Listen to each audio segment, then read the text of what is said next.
l'État français, bien sûr, puisque ça sera lui qui sera le payeur dans les années à venir. Et j'en expliquais déjà que dans une trentaine d'années, il y aurait la moitié de la population de la Polynésie qui serait malade et ça va coûter très très cher. Déjà, le diabète, ça coûte plus de 17 milliards de francs pacifiques, c'est-à-dire plusieurs millions de dollars chaque année, pour rien.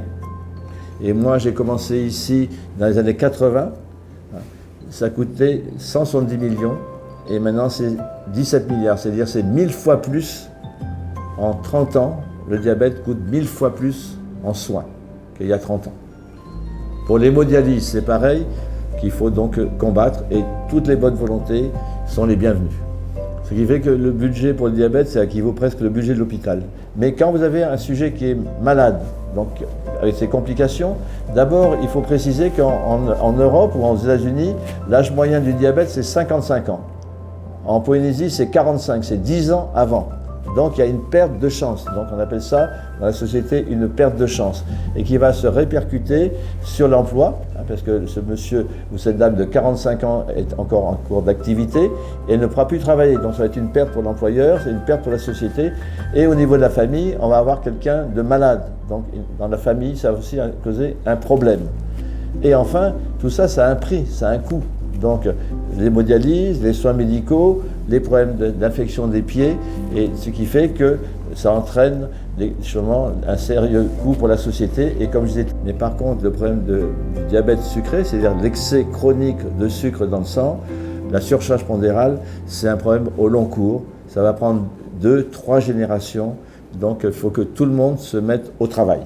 Les complications, elles sont nombreuses, elles touchent à la fois le patient, sa famille, mais aussi la société, le patient. Complications chez le patient, la première cause de perte de la vue, d'être aveugle, c'est le diabète. La première cause d'amputation en Polynésie, c'est le diabète, alors que dans d'autres pays, c'est plutôt d'hémodialyse, c'est-à-dire l'insuffisance rénale, nécessitant donc l'épuration du sang, c'est le diabète.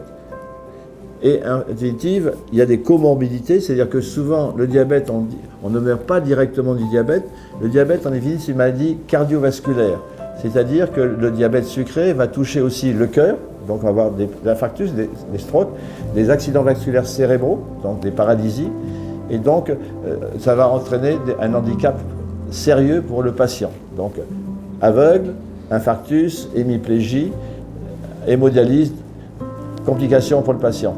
Trop souvent, nous acceptons le diabète comme une réalité de la vie sans jamais prendre le temps de le comprendre. Mais plus nous en apprenons sur cette maladie évitable, plus nous réalisons que nous ne devons pas simplement accepter le diabète. Nous pouvons faire des choix pour nous protéger ainsi que nos familles. Apprenons donc ensemble sur le diabète afin de transformer ces connaissances en action.